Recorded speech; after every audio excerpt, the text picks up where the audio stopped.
할렐루야.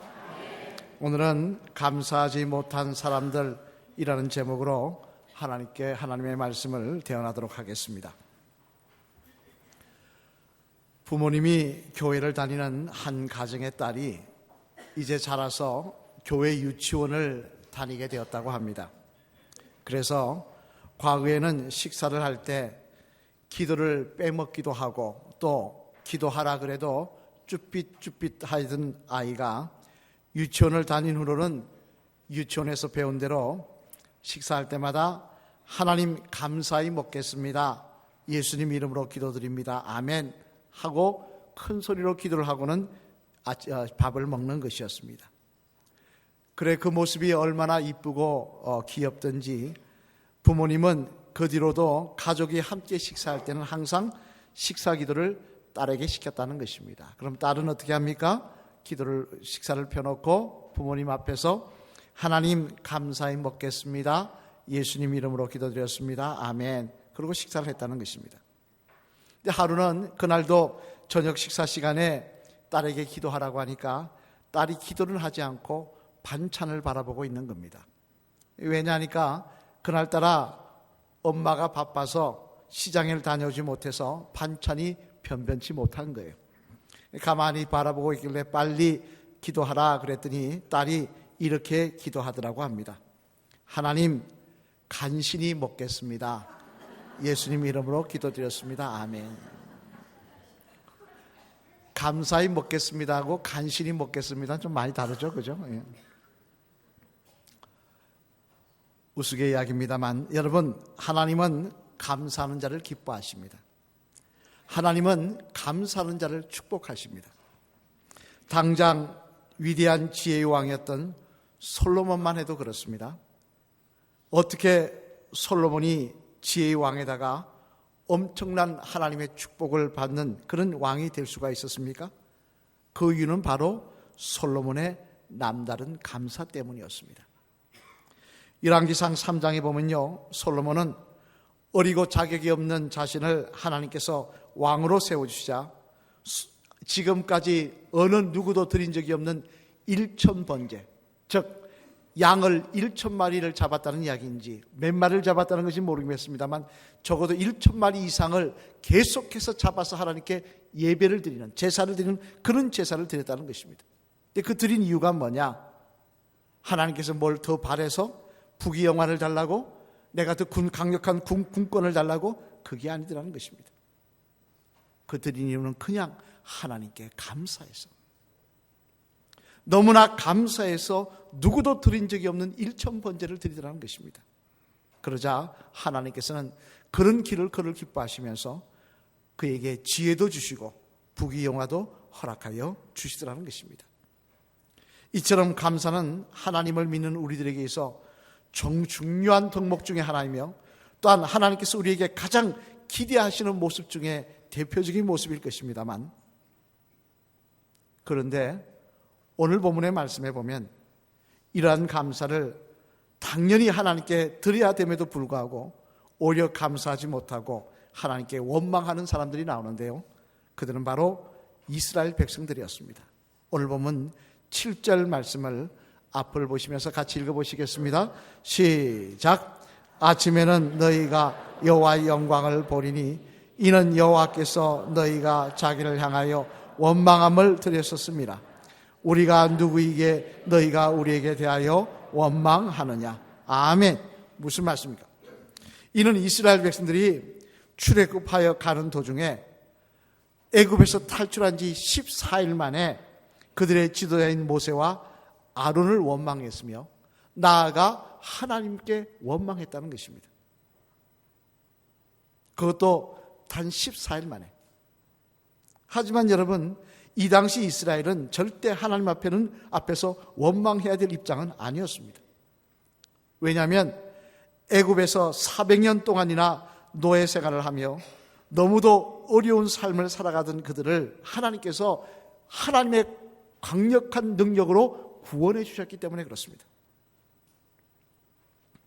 노예 생활하던 사람이 하나님의 전적인 은혜로 그 노예 생활에서 탈출을 했다면 얼마나 감사한 일입니까? 이는 계속해서 매일매일 감사해도 감사가 모자랄 판입니다만, 그런데도 이스라엘 백성은 그렇게 하질 않았다는 것입니다. 그들은 감사해야 될 입술에서 하나님께 원망하기 시작했고, 계속해서 원망하다가 결국 그 원망의 대가로 광야에서 죽임을 당하게 되더라는 것입니다만, 그러면 여러분, 왜 당연히 감사해야 할 이스라엘 백성들이 감사하기보다는 이처럼 원망하는 모습을 보여주었던 것일까요? 이들이 우리와 다르게 완악해서 그런 것일까요? 바라기는 오늘은 이 말씀을 통하여 저와 여러분들의 모습을 돌아봄으로 말미암아 우리 마음속에, 우리의 삶 속에 원망과 불평이 있다면 다 사라지게 하시고 다시 하나님에 대한 감사가 회복되시는 복된 주의 성도들 되시기를 주님의 이름으로 축원합니다. 그러면 왜 당연히 감사해야 될 이스라엘 백성들이 감사하기보다는 이처럼 원망하는 모습을 하나님께 보여드리고 있는 것일까? 그 이유를 살펴보면요, 먼저 첫째로 같이 한번 읽어보시겠습니다. 시작. 이스라엘 백성들이 하나님께서 지난날 자신들에게 베풀어 주신 은혜를 너무 쉽게 잊어버렸기 때문이었습니다. 뭐 했다고요? 은혜를 너무 쉽게 잊어버렸다는 겁니다. 오늘 보면 3절 말씀 한번 보실까요? 같이 읽겠습니다. 앞을 보시며 시작. 이스라엘 자손이 그들에게 이르되 우리가 애굽 땅에서 고기 가마 곁에 앉아 있던 때와 떡을 배불리 먹던 때와 여호와의 손에 죽었더라면 좋았을 것을 너희가 이 광야로 우리를 인도내어 이 온 회중이 줄여 죽게 하는도다. 아멘. 무슨 말씀입니까? 이는 이들이 불평한 내용입니다만 뭐라고 이야기하고 있느냐? 한마디로 말해 애굽에서 노예할 때가 더 좋았다는 것입니다. 노예 생활할 때는 지금과는 다르게 고기도 먹었고 떡도 배불리 먹었다는 것입니다. 하지만 여러분 한번 생각해 보시길 바랍니다. 아무리 먹는 것이 좋아도 노예와 자유인을 비교할 수 있겠습니까? 여러분에게 매일 세끼 좋은 음식만 대접해 드린다고 하면 북한 가서 사시겠냐 말씀입니다. 그 당시 노예란 그냥 주인이 아무 이유 없이 나 오늘 기분 나쁘니까 저놈 죽여라 그러면 죽어야 되는 존재였습니다. 더군다나 이스라엘 백성들은요, 한술 더 떠서 그들의 인구가 기하급수적으로 늘어나다 보니까 애굽 왕 바로가 뭐라고 명령을 했느냐? 아이를 낳았을 때 딸이면 살려주고 아들이면 산모가 보는 앞에서 그 아이를 뺏어다가 칼로 쳐서 죽이라 그랬습니다. 여러분 같으면 여러분 자녀가 태어나자마자 아들이라고 기뻐하기도 전에 그 아이를 데리고 가서 죽이는 모습을 바라보면 좋으시겠냐는 얘기입니다. 그런 시간을 지내던 그들이 그 시간을 해서 탈출시켜 주셨는데도 불구하고 그들이 뭐라 그러느냐? 그때가 더 좋았다는 것입니다. 그때 더 잘 먹었다는 것입니다. 그때가 더 살만했다는 것입니다. 2011년 3월 11일 일본에는 진도 9.0의 지진이 발생하여서 엄청난 피해를 입은 적이 있습니다. 우리 사진 한번 볼까요? 어떠든지 기억나시나요? 예, 한 9년, 8년 전인가요? 예, 기억나실 겁니다. 그때 전 세계 민족 중에 우리나라가 맨 먼저 구조대원을 보냈고요. 또 많은 사람들이 구호 물품과 구호 성금을 보냈던 것을 기억하실 것입니다. 전 국민이 일본을 돕겠다고 방송까지 하며 일본 돕기 성금을 모았던 때는 아마 그때가 처음이었던 것 같습니다. 그런데 처음에는 감사 인사했지만 얼마 지나자나 돌아온 게 무엇입니까? 일본의 정치권에서 한 말은 독도는 일본 땅이었습니다. 그래 일본은 배은망덕한 나라라고 우리들이 울분을 터뜨렸습니다만, 그러나 일본의 이런 모습은 이번만이 아니더라는 것입니다. 과거 1923년 9월 1일에도 일본 도쿄 요코하마 등지에서는 지진이 나서요 20만 명이 죽음을 당했습니다. 250만 명이 집을 잃어버렸습니다. 그러자 그때 누가 나서서 도와줬냐? 미국이 나서서 도와줬습니다. 왜냐하면 미국이 그 당시 얼마 전에 샌프란시스코에서 지진이 나는 바람에 아픔을 겪고 나니까 동병상련의 마음으로 일본을 돕자 그래가지고 집집마다 구호품을 거둬서 큰 배 150척에다가 구호품을 잔뜩 싣고는 일본을 도와주었습니다. 이때 일본 천황 히로히토는 그 당시 미국 대통령이었던 쿨리치에게 뭐라고 이야기하느냐? 일본인은 미국 국민에게 정말 감사하며 이 은혜를 영원히 잊지 않을 것입니다. 그렇게 했다는 것입니다. 그런데 그 후 18년이 지난 다음인 1941년 12월 7일에 일본인은 어떻게 했습니까? 미국의 진주만을 전쟁 통보도 없이 폭격하여 엄청난 피해를 입히더라는 것입니다. 그러자 미국 신문에는 이런 사설이 실렸다고 합니다. 일본인은 세계인 중에 은혜를 가장 쉽게 잊어버리는 족속이다. 여러분, 아무리 겉으로는 신사인 척하며 선진국인 척하면 뭐합니까? 은혜를 모르면 그 사람은 사람이라고 이야기할 수 없는 것입니다. 은혜를 모르면 그 사람은 인간이 아닌 것입니다. 짐승도 은혜를 아는데 사람인데 어떻게 은혜를 모를 수가 있겠습니까? 이는 또한 하나님과의 관계에서도 마찬가지라고 생각합니다. 사도 바울은 고린도전서 15장 10절 말씀에서 내가 나 된 것은 하나님의 은혜로 된 것이라고 고백하고 있습니다만 사실 우리들의 삶 속에 하나님의 은혜가 아닌 것이 무엇이 있습니까? 여러분은 하나님께서 우리들에게 얼마나 많은 것을 이미 주신 줄 알고 계십니까? 책을 읽다 보니까 이에 대해서 이런 글이 있어서 말씀을 드립니다. 한번 들어보시길 바랍니다. 10대 자녀가 반항을 하고 있다면 그건 아이가 거리에서 방황하지 않고 집에 잘 있다는 것이고, 그렇지 않습니까?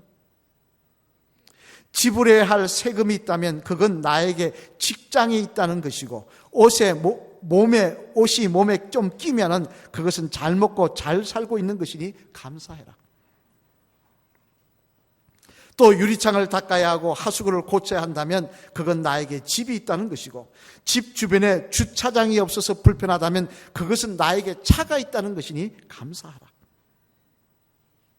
또 전기값과 난방비가 많이 나왔다면 그것은 내가 따뜻하게 살고 있다는 것이고, 세탁물이 많고 다림질할 옷이 쌓였다면 그것은 내게 옷이 많다는 것이니 감사하라 라고 적어 있더라는 것입니다. 여러분 공감이 가십니까? 우리가 이 땅에 올 때 맨몸으로 왔지 않습니까? 누가 이 땅에 태어날 때 우리가 옷 입고 태어나며, 누가 이 땅에 태어날 때 차 갖고 태어나며, 누가 이 땅에 태어날 때 집 갖고 태어났습니까? 다 하나님 주신 거 아닙니까? 하지만 여러분, 우리가 하나님께 감사해야 될 제목은 비단 이것만이 아닙니다. 무엇보다도 지옥 갈 수밖에 없는 우리들을 예수 그리스도를 통하여 천국의 소망을 가지게 하신 것, 영원한 천국을 바라보게 하신 것, 이것만큼 감사할 내용이 어디 있냐는 것입니다. 우리는 이 땅에 생명이 끝나는 그날 내가 갈 집이 있다는 것이 예비되어 있다는 게 얼마나 감사한 이야기입니까? 그래서 사도 바울은 고린도후서 6장 1절 말씀에서 이렇게 우리들에게 권면하십니다. 우리 한번 고린도후서 6장 1절 말씀 앞을 보시면서 같이 읽어보실까요? 시작. 우리가 하나님과 함께 일하는 자로서 너희를 권하노니 하나님의 은혜를 헛되이 받지 말라. 아멘. 무슨 말씀입니까? 놀라운 하나님의 은혜를 받았으면서 불구하고 감사를 잃어버리지 말라는 것입니다. 은혜를 받았으면 감사할 줄 알아야 되는데 감사할 줄 모르는 그것은 너희가 은혜를 헛되이 받고 있다는 것입니다. 여러분, 이스라엘 백성은요, 하나님의 놀라운 은혜를 받았으면서도 너무 쉽게 잊어버렸습니다. 그들은 그들이 가지고 있는 것은 생각하지 않고 없는 것만 바라보며 불평하며 원망하였습니다. 우리 인생이 그런 거 아니겠습니까? 아니, 그런 모습은 아닌지 돌아보시길 바랍니다. 나에게 가정 주시고 생명 주시고 천국의 소망 주신 하나님, 오늘도 건강한 모습으로 이 재단에 나와서 예배드릴 수 있도록 경배자로 세워주신 하나님, 이 은혜를 기억하며 항상 감사하는 주의 성도가 될 때 은혜를 잊지 않는 자에게 주시는 하나님의 은혜가, 은혜를 잊지 아니하는 배은망덕하지 않은 성도에게 주시는 하나님의 놀라운 축복이 저와 여러분의 자랑이 될 줄로 믿습니다. 바라기는 베푸신 은혜 항상 기억하시는 그런 지혜가 있는 주의 성도 되시기를 주님의 이름으로 축원합니다. 둘째로 또 하나 이스라엘 백성들이 불평했던 원망했던 이유는 뭐냐? 같이 읽겠습니다. 시작. 이스라엘 백성들이 하나님 앞에 감사하기보다 원망한 이유는 또한 하나님의 뜻을 제대로 알지 못했기 때문이었습니다. 받은 은혜도 너무 쉽게 잊어버렸지만 또 하나 하나님의 뜻도 제대로 알지 못하더라는 것입니다. 오늘 보면 1절 말씀 같이 한번 읽어보실까요? 앞을 보시며 시작. 이스라엘 자손의 온 회중이 엘림에서 떠나 엘림과 시내산 사이에 있는 신광야에 이르니 애굽에서 나온 후 둘째 달 15일이라. 아멘. 무슨 말씀입니까? 이는 하나님께서 이스라엘 백성들을 광야길로 인도하셨다는 그 내용입니다만, 그러면 왜 하나님께서는 좋은 길 놔두고 그 당시 애굽에서 가나안 땅으로 가는 좋은 길이 있었는데도 불구하고 좋은 길 놔두고 이 광야길로 인도하신 것입니까? 이유가 있는데요. 이에 대해 신명기 8장 2절 말씀에 보면 이렇게 말씀하십니다. 우리 한 같이 읽어보실까요? 시작. 내 하나님 여호와께서 이 40년 동안에 내게 광야의 길을 걷게 하신 것을 기억하라. 이는 너를 낮추시며 너를 시험하사 내 마음이 어떠한지 그 명령을 지키시는지 지키지 않는지 알려 하심이라. 아멘. 무슨 말씀입니까? 하나님께서 이스라엘 백성들을 좋은 길을 놔두고 광야길로 인도하신 이유는 먼저는 이 사람들이 하나님의 유업을 누릴 만한 백성인지 아닌지를 알고자 하셨다는 것입니다. 그들의 믿음을 시험해보고자 하셨다는 것입니다. 그리고 더 나아가서는 만약 이들이 하나님이 원하시는 그런 믿음의 백성이라고 하기는 부족하다면 버리시는 것이 아니라 광야길을 통하여 하나님이 원하시는 모습으로 하나님이 원하는 백성으로 만들어 가시겠다는 것입니다. 사실 여러분, 미국의 신학자인 해리슨 교수가 말한 것처럼 출애굽한 이스라엘 백성은요, 하나님의 선민이 아니었습니다. 그들은 난민이었습니다. 이들에게는 과거 애굽에 들어갈 때, 400년 전 애굽에 들어갈 때 어떤 일이 있었습니까? 요셉이 이야기합니다. 왕이 바로가 어디서 살 것인가 물어볼 때 너희는 저 기름진 좋은 땅, 애굽의 수도이거나 좋은 땅에서 간다 산다고 이야기하지 마라. 너희는 저 변방, 우리로 치면 저 신의주 끝에 가서 산다 그래라. 왜? 우상에 물들지 않게 해서 신앙을 지키기 위해서 그곳에서 산다 그래라. 그렇게 이야기할 때 어디서 살겠냐? 말만 하면 되는 자리에서 좋은 땅, 기름진 땅에 산다 하지 않고 변방에 가서 산다고 이야기했던 그런 믿음의 사람들이 아니더라는 것입니다. 이들은 그러한 아브라함의 신앙은 다 잊어버렸습니다. 외적으로도 노예 생활에 타성이 젖어서 적극적으로 어느 것 하나 나서지 않으며 하는 일이라고는 원망하고 불평하는 것밖에 없었습니다. 그런데 그런 백성들을 하나님께서 너희들 편한 게 좋지, 잘 먹고 잘 사는 게 좋지, 그대로 가나안 땅에 데려다 놓으셨으면 어떻게 됐겠습니까? 당장은 좋을 겁니다. 기름진 땅에 자유인으로 살게 되었으니까. 그러나 그 가나안 땅의 번영은 오래가지 못했을 것입니다.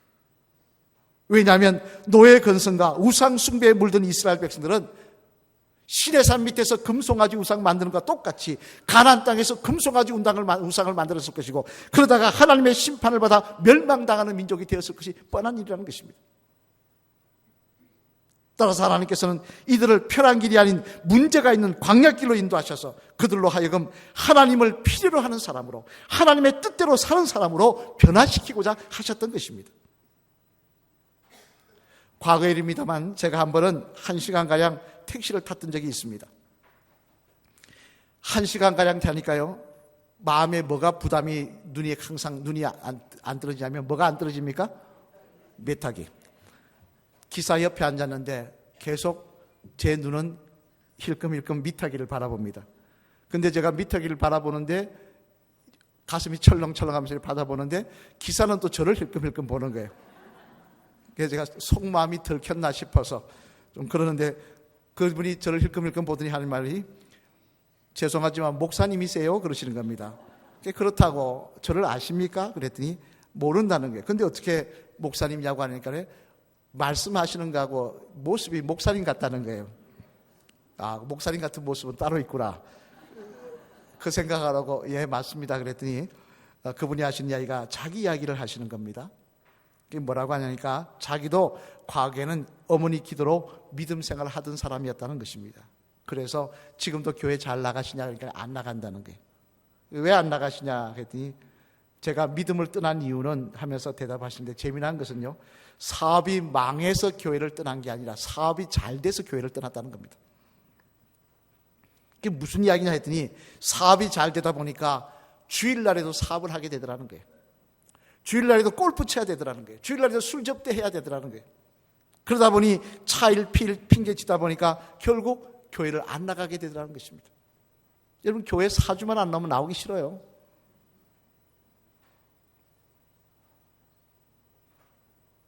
그러다가 하나님께서 사업을 주셔서 하루아침에 쫄딱 망했다는 거예요. 그러면서 하는 말이, 목사님, 망하고 나니까 정신이 듭니다. 망하고 나니까요, 어머니 눈물의 기도가 생각이 나고요. 내가 어릴 때 교회 학교에 뛰어다니던 그 생각이 나고요. 내가 교회 가서 기도하던 생각이 납니다. 그러면서 하는 말이, 이렇게 살아서는 안 되겠다는 생각이 나면서 내가 다시 교회에 나가야 되겠다고 생각하던 참에 마침 목사님이 제 차를 타셔서 이런 말씀을 드립니다 라고 이야기하는 것이었습니다. 그래서 저는 이런 말씀을 드렸습니다. 하나님께서 기사님을 참 사랑하시는 모양입니다.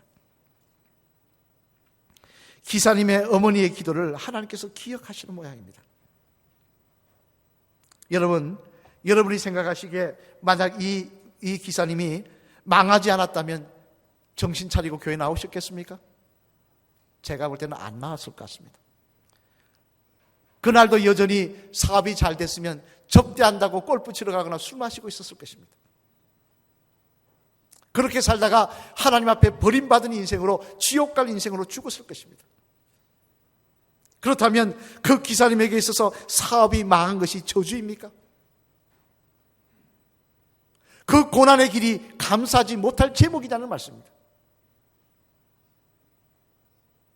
이는 또한 우리들도 마찬가지입니다. 여러분, 솔직히 말해서 여러분도 사업이 잘 되고 평안하기만 하면 열심히 기도 생활하시며 믿음 생활하십니까? 맞다고 이야기할지 모르지만 저는 그 말 안 믿습니다. 왜 그런 줄 아십니까? 사람은 똑같기 때문입니다. 앉으면 눕고 싶고 누우면 자고 싶습니다. 화장실 들어갈 때하고 나올 때 마음이 다릅니다. 평안해지면 나태해지고요, 일이 잘 되면요, 내가 잘나서 잘 된 줄 압니다. 교만해지기 시작합니다. 그리고는 믿음 생활 하는 신용만 하는 모습 보이다가 결국 그 믿음 다 팔아버리고 말더라는 것입니다.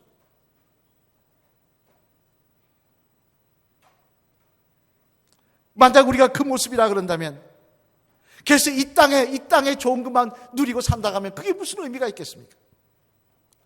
하나님 없는 번영은, 하나님이 인정하지 않는 번영은 신기루에 지나지 않는 것입니다. 영원한 천국을 누리지 못한다면, 이 땅의 생명 잠깐 반짝하는 것으로 끝난다고 하면 그게 어떻게 복된 인생이냐는 것입니다. 그래서 야고보서 사도는요, 야고보서 1장 2절로 4절 말씀에서 이렇게 우리들에게 말씀하십니다. 우리 한 같이 읽어보실까요? 앞을 보시면서 시작. 내 형제들아, 너희가 여러 가지 시험을 당하거든 온전히 기쁘게 여기라. 이는 너희 믿음의 시련이 인내를 만들어내는 줄 너희가 알미라. 인내를 온전히 이루라. 이는 너희로 온전하고 구비하여 조금도 부족함이 없게 하려 함이라. 아멘. 왜 시험, 고난, 문제가 다가오는 걸 기뻐하라는 걸 이야기하고 있습니까? 그것은 그것을 통하여 우리의 믿음이, 우리의 소망이, 우리가 하나님을 바라보고 의지하는 모습이 더욱더 온전하고 부족함이 없게 되기 때문에 그렇다는 것입니다. 따라서 여러분, 광야길은 불평하고 원망할 일이 아닌 것입니다. 때때로 하나님께서 우리에게 광야길을 걷게 하신다 할지라도 그 일을 통해서 내가 하나님 앞에 믿음의 사람으로 거듭날 수 있다면, 그 일을 통해서 내가 잃어버렸던 천국의 소망을 새롭게 할 수 있다면, 영생의 꿈을 꿀 수 있다면 그것은 우리에게 축복이며 감사할 제목인 것입니다. 사랑하는 성도 여러분, 유대인의 지혜서인 탈무드에 보면 이런 말이 있습니다. 이 세상에는 모든 것을 잘못하는 사람들에 대해서는 법이 정해져 있지만, 도둑질한 사람에게는 어떻게 하라 했지만, 감사하지 않은 자에 대해서는 법이 정해져 있지 않다. 왜 그러느냐? 그것은 감사하지 못하는 자는 하나님께서 직접 벌하시기 때문이다. 그렇게 기록해놨습니다. 이 탈무드의 말처럼 이스라엘 백성이 그렇지 않습니까? 하나님께서 그들에게 향하여 놀라운 은혜를 베풀어 주셨고, 그들을 향하여 선한 뜻이 있는데도 불구하고 감사하기보다는 원망하는 모습 보였더니 하나님께서 직접 그들을 치시더라는 것입니다. 여러분, 우리의 삶 속에도 마찬가지 아니겠습니까? 우리도 하나님의 은혜 가운데 살아가고 있습니다. 하나님의 선한 뜻이 저와 여러분들 결국 지옥 갈 수밖에 없는 악한 인생들을 어떻게든 천국 백성으로 만들며 어떻게든 믿음의 사람으로 만드시려고 하나님 우리의 인생을 붙잡고 놓지 않고 계시는 은혜를 베풀고 계십니다. 그렇다면 우리는 감사해야 되지 않겠습니까? 비록 광야길을 걷게 하신다 하더라도 감사하며 그 가나안 땅에 들어가야 되지 않는 것 아니겠습니까? 어리석게 불평하며 원망하다가 하나님 앞에 징벌받는 어리석은 인생 되지 마시고 주신 은혜 하나님의 선한 뜻을 기억하며 감사는 저와 여러분이 되어야 할 줄로 믿습니다. 우리 마주 보시면서 따라 하시겠습니다. 집사님에게 베풀어 주신 하나님의 은혜와 집사님을 천국 백성으로 만들어 가시는 하나님의 뜻을 생각하면서 항상 감사하시는 권사님 되시길 바랍니다. 할렐루야. 아멘. 저는 너무 감사한 게요, 하나님의 부족한 자를 붙잡아 주시는 은혜가 있다는 사실이 감사하고 나를 향한 하나님의 선한 뜻이 있다는 것이 너무나 감사합니다. 하나님은 이 선한 뜻으로 저와 여러분들을 천국까지 그 가나안의 애굽을 탈출한 데서 끝나지 아니하고 가나안 땅까지 들어가게 하시는 은혜를 허락하여 주실 줄로 믿습니다. 사도 바울은 고린도 10장 10절에서 11절 말씀 이렇게 우리에게 권면합니다. 우리 한 같이 읽어보실까요? 앞으로 오시면서 시작. 그들 가운데 어떤 사람은 원망하다가 불평하시는 자에게 멸망하였나. 너희는 그들과 같이 원망하지 말라. 그들에게 일어난 이런 본보기가 되고 또한 말세를 만난 우리를 깨우치기 위하여 기록되었느니라. 아멘. 왜 성경에 출애굽 1세대가 광야에서 죽은 일이 기록되어 있느냐? 너희도 보고 깨달으라고 기록하셨다는 것입니다. 너희도 원망하며 살면 그 똑같은 일을 당할 것이라 그러니까 정신 차리라고 기록하셨다는 것입니다. 또 골로새서 3장 17절 말씀 한번 같이 읽어보시겠습니다. 시작. 또 무엇을 하든지 말이나 일이나 다 주 예수의 이름으로 하고 그를 힘입어 하나님 아버지께 감사하라. 아멘. 성도는 예수님 때문이라도 항상 하나님께 감사하는 삶을 살아야 한다는 것입니다. 오늘 맥주 감사주일입니다. 여러분은 어떻게 이 아침을 보내고 계십니까? 어떤 마음으로 하나님 앞에 나오셨습니까? 주의 성소에 나올 때 나에게 베풀으신 하나님의 은혜, 나를 오늘도 선한 뜻으로 인도하시고 계시는 그 하나님의 은혜 생각하며 감사하시며 이 앞에 나오셨습니까? 아니면 내가 못 가진 것, 나에게 없는 것 가지고 불평하며 원망하며 나오셨습니까?